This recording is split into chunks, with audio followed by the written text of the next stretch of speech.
먼저 하나님의 말씀 사사기 19장 1절의 말씀입니다. 사사기 19장 1절의 말씀입니다. 제가 봉독합니다. 이스라엘의 왕이 없을 그때에 에브라임 산지 구석에 우거하는 어떤 레위 사람이 유다 베들레헴에서 첩을 취하였더니 그들이 이스라엘 지파 중에서 이때까지 기업의 땅 분비함을 얻지 못하였음이라. 사사기 19장 역시 미가와 단지파의 사건이 있었던 같은 시기입니다. 첫 절부터 왕이 없음으로라는 말로 시작을 합니다. 당시 이스라엘은 전 민족을 통솔하는 정치 지도자가 없었으나 통치법은 있었습니다.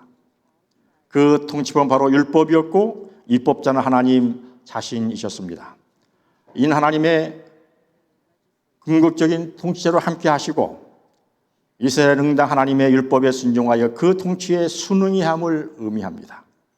그렇게 할 때 전 백성의 결속은 자연히 이루어질 것이며 하나님의 보호하심은 늘 함께하기 마련이었습니다. 그러나 이스라엘 백성은 하나님의 말씀에 순종하지 않고 단지 이방 나라들의 세속적 왕정 제도를 통해 당면 과제들을 해결하고자 했던 것입니다. 이스라엘 백성이 왕이신 하나님을 왕으로 모시지 않고 하나님의 말씀에 불순종하여 자기 정욕에 따라 살아가고 있음을 꼬집는 말입니다. 전장에서 본장에 등장하는 주인공도 레위 사람입니다. 그런데 이 레위인이 에브라임 산지의 북쪽 끝 실로에 우거했다, 그렇게 이야기합니다. 실로는 여호와의 집 법궤와 성막이 있었고 예배를 모두가 드리던 장소입니다. 이 레위인도 전장에 나오는 게르손의 아들인 요나단처럼 에브라임 산지를 떠도는 나그네였음이 틀림없습니다. 레위인은 하나님 앞에 거룩하게 구별된 성별된 사람들입니다. 이스라엘 12지파를 대표해서 하나님의 성막과 제사를 섬긴 사람들입니다. 이렇게 구별된 레위 사람이기에 그들은 더욱 하나님의 말씀에 순종하며 이스라엘 백성 앞에 신앙적으로 모범이 되는 삶을 살아야 하였습니다. 그런데 오늘 본문에 나오는 레위 사람의 모습은 어떻습니까? 2절을 읽습니다. 그 첩이 행음하고 남편을 떠나 유다 베들레헴 그의 아버지의 집에 돌아가서 거기서 넉 달 동안을 지내매. 고대 사회에서는 첩을 취하는 일이 흔히 있는 일이었으나 레위인까지 첩을 두는 사유가 되었고 행음하고 자기의 집으로 돌아가 넉 달이나 돌아오지 않는 여인 집으로 가서 율법상으로는 살인죄, 간음죄, 부모를 치는 죄 등 어떠한 제물로도 속할 수 없었는데 율법을 누구보다 잘 이해하고 전해야 할 레위 사람이 행음을 한 첩에게 다시 돌아라고 애결하는 모습을 봅니다. 오직 그 여인을 사랑했기 때문일까요? 이러볼 때 당시에는 하나님의 율법이 거의 무시되고 있고 사회의 기강이 많이 흐트러져 있음을 알게 됩니다. 아무튼 레위인은 부인의 마음은 물론이고 장인의 마음까지 얻게 되어서 3일간 처가집에 거하게 됩니다. 4일째 아침에 이제 떠나려고 하니까 장인이 조금만 더 먹고 떠나려고 하다 보니 하루가 또 지나게 됩니다. 5째 날 아침에 일찍 일어나 떠나고자 하니 처갓집 식구들이 또 붙잡습니다. 조금만 더 먹고 기력을 돋운 후에 떠나라며 음식을 내어놓자 그만 주저앉게 되고 그러다가 해가 기울게 됩니다. 이제 떠나려고 하니까 밤이 늦었으니 하루만 더 유숙하고 떠나려 하였지만 10절의 말씀입니다. 그 사람이 다시 밤을 지내고자 하지 아니하여 일어나서 떠나 여부스 맞은편에 이르렀으니 여부스는 곧 예루살렘이라. 안장 지은 나귀 2마리와 접이 그와 함께 하였더라.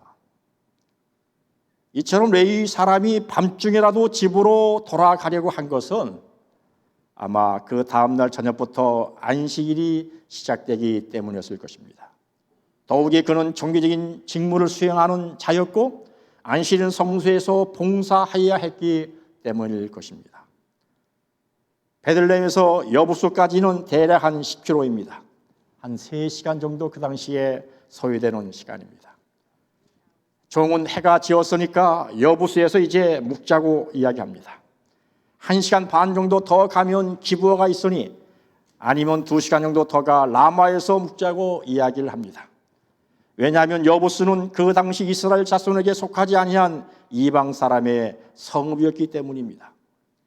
여호수아 18장을 보면 원래 예루살렘은 이스라엘 12지파 중에서 베냐민 지파에 분배한 성읍으로 베냐민 지파와 유다 지파 경계에 위치하고 있습니다. 그런데 베냐민 지파는 이 예루살렘에 살고 있던 여부수 사람들을 쫓아내지 못했습니다. 그래서 사사 시대 동안 이 예루살렘은 가나안 이방 족속이 사는 성읍으로 남아 있었습니다. 이 땅을 이스라엘 백성이 차지하게 된 것은 다윗 왕 때 이르러서입니다. 초록은 동색이다. 무슨 의미인지 아십니까? 이 말은 풀색과 녹색이 같은 색이라는 뜻으로 처지가 같은 사람들끼리 한편이 되는 경우를 비유적으로 이루는 말입니다. 비슷한 속담과 사자성어로 가재는 개편이다. 우유상종이 있습니다. 이들이 기브아에 도착했을 때 기브아는 예루살렘 북쪽 약 6.4km 지점에 위치해 있는 베냐민 지파의 지경입니다. 또한 이곳은 이스라엘 초대왕 사울의 고향이기도 합니다. 해가 완전히 져버려 더 이상 여행을 계속할 수가 없었습니다. 그래서 그들은 라마까지 가지 못하고 베냐민 땅 기브아에서 하룻밤 묵을 곳을 찾게 됩니다. 분명히 레위 사람에게는 내심 기대가 있었을 것입니다. 비록 자신이 베냐민 지파 사람은 아니지만 같은 이스라엘 사람으로서 기브아에 들어가면 충분히 하룻밤을 묵을 수 있을 것이라는 그런 기대가 있었을 것입니다. 그런데 그 기대가 무너져 버립니다. 신명기서 10장 18절에서 19절을 보면은 하나님은 나그네를 사랑하여 그에게 떡과 옷을 주시는 분이십니다. 그래서 하나님은 이스라엘 백성에게 너희는 나그네를 사랑하라고 말씀하십니다. 애굽 땅에서 나그네 삶을 살았던 그 과거를 잊지 말고 나그네를 사랑하라고 말씀하십니다. 그러나 베냐민 땅 기브아 사람들은 나그네를 외면합니다. 15절은 그를 집으로 영접하여 유숙하는 자가 없었더라. 그렇게 그 상황을 전하고 있습니다. 히브리어 원문의 느낌을 그대로 살려서 이야기하면 그들을 집으로 영접하여 유숙하는 자가 한 사람도 없었다. 그런 뜻입니다.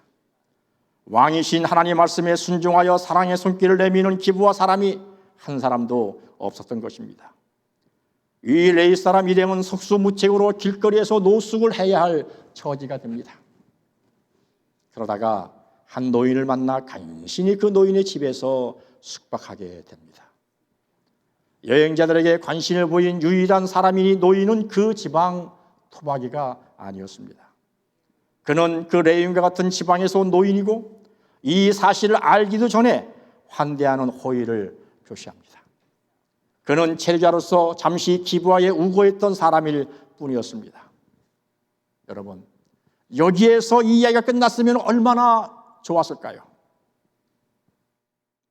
22절에 성읍의 불량배들을 만납니다. 그들의 마음을 즐겁게 할 때에 그 성읍의 불량배들이 그 집을 에워싸고 문을 두들기며 그 집 주인 노인에게 말하여 이르되 내 집에 들어온 사람을 끌어내라. 우리가 그와 관계하리라 하니. 이 불량배들은 나그네 된 이 레위 사람이 자신의 성읍에 들어왔을 때에는 외면하다가 때를 지어와서는 그 남자를 성적 대상으로 삼아 자신들의 성적 욕망을 채우려고 하는 것입니다. 보호받아야 할 나그네와 같은 사회적 약자를 품어주기는커녕 자신들의 힘을 무기로 약자에게 폭력을 행사하는 이들의 행위는 하나님의 율법과 질서를 정면으로 위배하는 악한 행위입니다. 그런데 그러한 일이 버젓이 이스라엘 땅에서 베냐민 지파 땅에서 벌어진 것입니다. 그런데 이 사건들이 성경 어디에선가 읽어본 듯한 그런 느낌이 들지 않습니까? 어디에서 읽어보았습니까? 바로 창세기 19장에 나오는 아브라함의 조카 롯이 소돔 땅에 있을 때 당한 일과 너무나 비슷합니다. 그때도 롯의 집에 들어온 두 천사를 소돔 사람들이 다 모여 롯의 집을 에워싸고 롯을 부르며 오늘 밤에 네게 온 사람들이 어디 있느냐? 이끌어내라. 우리가 그들을 상관하라고 이야기합니다. 사사기 19장의 내용이 창세기 19장의 내용과 연상되어 이야기하고 있습니다. 창세기 19장 5절입니다. 사사기 19장 23절과 24절의 말씀을 제가 봉독합니다. 사사기 19장 23절입니다. 집주인 그 사람이 그들에게 나와서 이르되 아니라 내 형제들아 청하노니 이 같은 악행을 저지르지 말라. 이 사람이 내 집에 들어왔으니 이런 망령의 일을 행하지 말라. 24절입니다.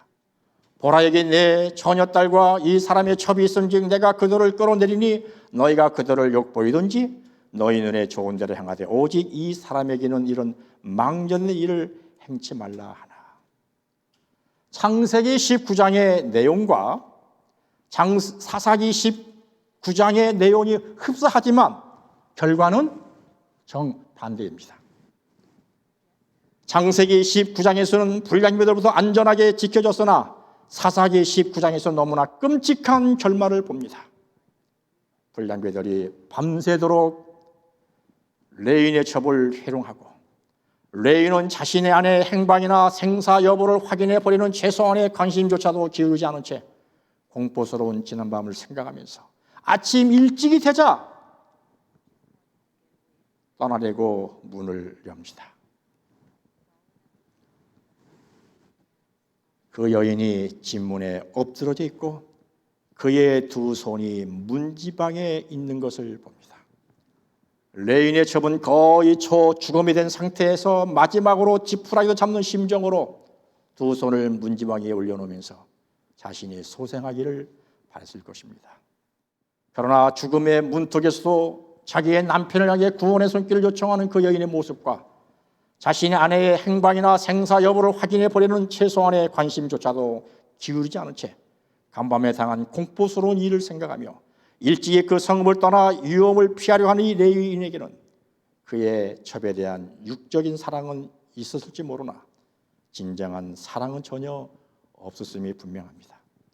그러므로 앞서 그의 장인이 계속해서 떠나는 이 레위인의 사이로 하여금 자기 집에 하루라도 더 묵도록 한 것은 아마 자기 딸에 대한 이 레인 사랑의 사랑을 의심했기 때문이었을 것입니다. 레위 사람은 그녀의 시체를 나귀에 실어가지고 집으로 돌아와서 칼로 12덩이를 나누어 이스라엘 12지파에게 자신이 당한 일을 고발하게 됩니다. 분명 여인의 시체는 잔인한 범죄의 증거물이라 할 수 있습니다. 그 시체를 직접 보게 된다면 그저 말로 듣는 것보다도 더 강한 메시지를 전달할 수 있을 것입니다. 하지만 죽은 자의 시신도 예를 갖추어 존엄하게 다뤄야 함이 마땅한데 이 레위 사람은 자기를 대신해 죽은 첩의 시체를 훼손하면서까지 그녀를 위해 장례도 제대로 치르지 않은 채 자신이 당한 억울함을 전하고자 하였습니다. 왜 그렇게 되었습니까? 왜 그렇게 되었습니까? 결국은 자기 소견에 옳은 대로 행한 것입니다. 사사기 20장 2절의 말씀입니다. 온 백성의 어른 곧 이스라엘 모든 지파의 어른들은 하나님 백성의 총위에 섰고 칼을 빼는 보병은 40만 명이었으며 레위인 첩의 사건에 자극을 받아 모여든 이스라엘 군사의 수가 40만 명. 이 사건으로 받은 충격이 얼마나 컸는지를 보여줍니다. 사사들이 다스렸던 어떤 시기에도 이만한 군사들이 모인 적이 없었습니다. 그들이 진짜 몰아내야 할 가나안 민족 외부의 적에 대해서는 힘을 내지 못하면서 품어내야 할 내부의 동족들에게는 자기의 가족들에게 어떻게 이렇게 단호할 수 있었을까요? 성도 여러분, 우리가 싸워야 할 대상은 주집사가 아닙니다. 화장로가 아닙니다. 그리고 길목사도 아닙니다. 여기 추씨, 허씨, 길씨 없지요? 아, 있어요? 아, 저는 없는 줄 알고 했는데.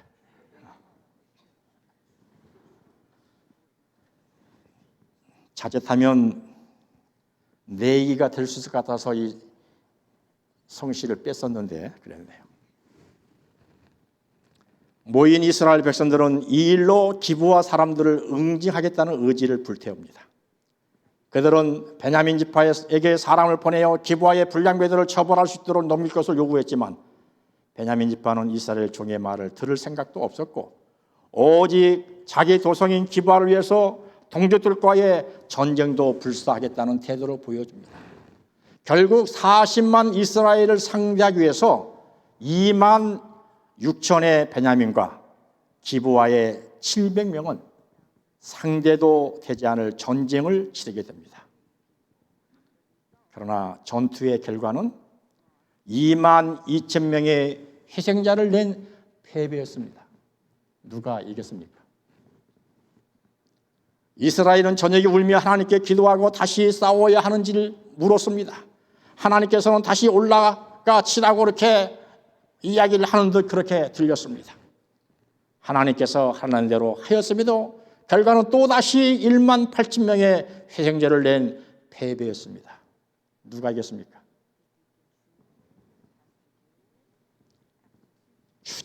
추집사가 계신다고 그랬나요? 아, 그럼 추집사 빼고. 예. 길집사가 이겼습니까? 아니면은 팽장로님이 이겼습니까? 예? 이렇게 두 번의 패배를 경험한 이스라엘 총리는 베델로 올라가 금식하고 번제 화목제를 드리면서 이제 원점으로 돌아와 하나님께 다시 묻습니다. 싸워야 합니까? 말아야 합니까? 어쩌면 이것이 하나님이 인도하실 받는 옳은 태도였습니다. 처음부터 이렇게 물어야 했습니다. 누가 먼저 올라갈까요?가 아닙니다.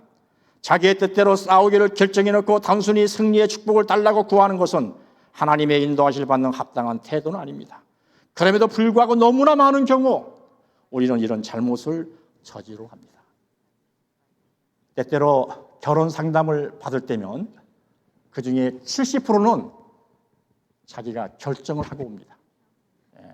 그 상대가 누구를 할지라도 교회에 나오든지 나오지 않든지 간에 70%는 결정하고 상담을 하러 옵니다.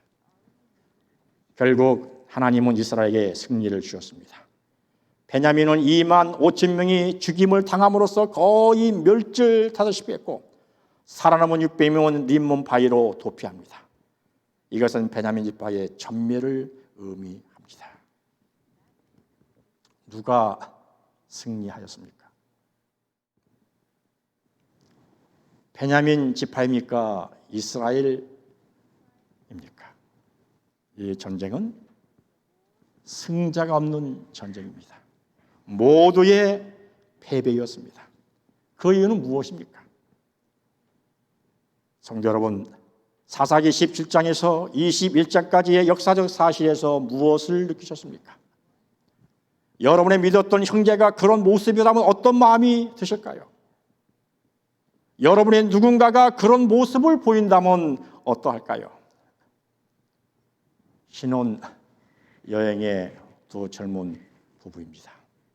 이제 하룻밤을 호텔에서 자고 그 다음날 이제 오래된 시간이기 때문에 시외 버스 정류장에서 이제 다음에 이제 곳을 향해서 가려고 하는데 그 버스 정류장 앞에서 할머니가 힘들게 장사를 하는데 그걸 괴롭히는 불량배가 있었습니다.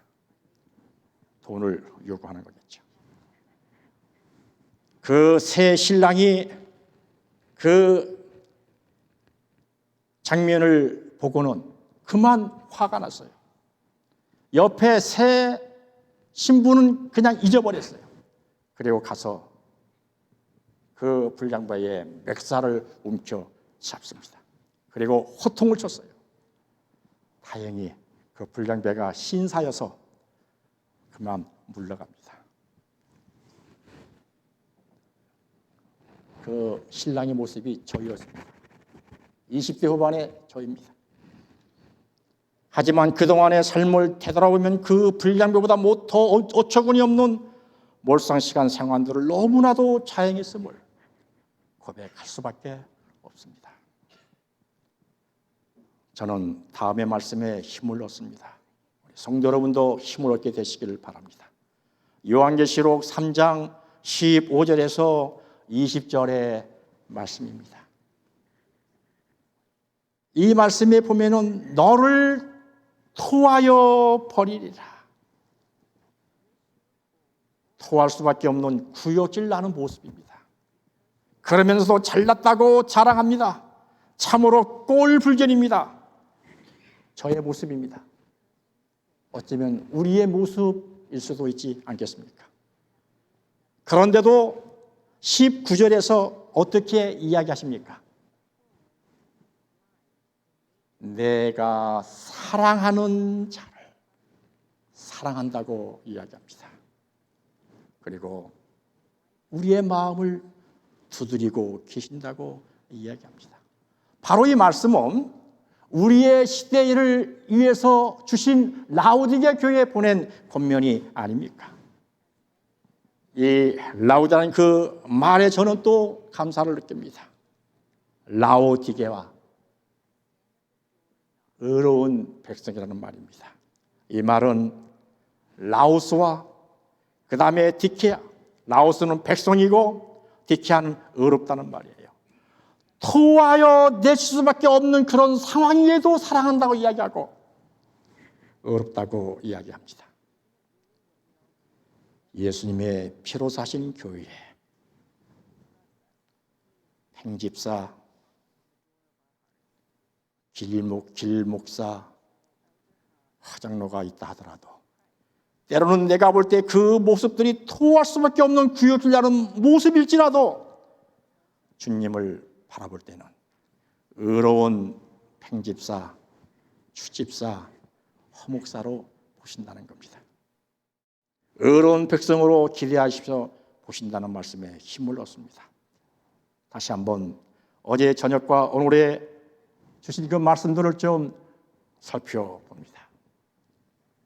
사사기 17장 6절에 그때는 이스라엘에 왕이 없으므로 사람마다 자기 소견에 옳은 대로 행하였더라. 사사기 18장 1절에 그때에 이스라엘에 왕이 없었고 단지파는 이때에 거할 기업의 땅을 구하는 중이었으니 이는 그들이 이스라엘 지파 중에서 그때까지 기업을 분배받지 못하였습니다. 사사기 19장 1절에 이스라엘에 왕이 없을 그때에 사사기 21장 25절에 그때에 이스라엘에 왕이 없으므로 사람이 각각 그 소견에 옳은 대로 행하였더라. 예수님만이 내 가정의 왕이 되십시다. 예수님만이 교회의 왕이 되시도록 하십시다. 예수님만이 우리 생활의 왕이 되시도록 하십시다. 저는 24일 아침에 기도력에 또 감명을 받았어요. 제가 읽습니다.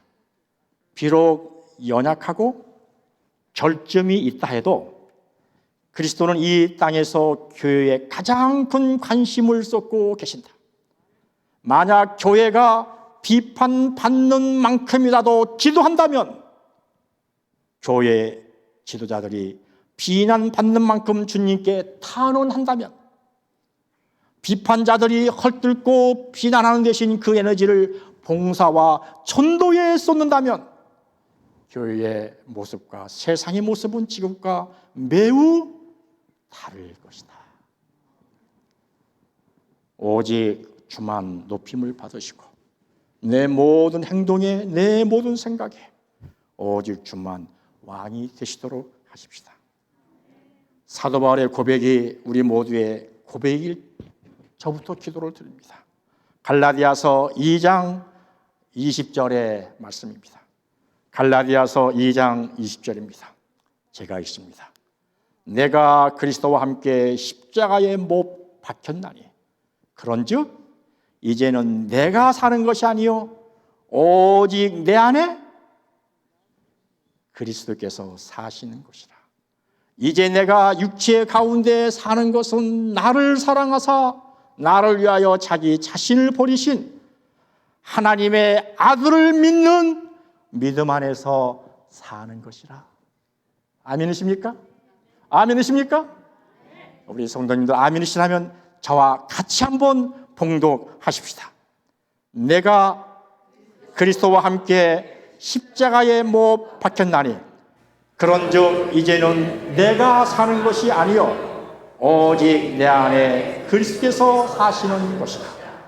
이제 내가 육체 가운데 사는 것은 나를 사랑하사 나를 위하여 자기 자신을 버리신 하나님의 아들을 믿는 믿음 안에서 사는 것이다. 아멘.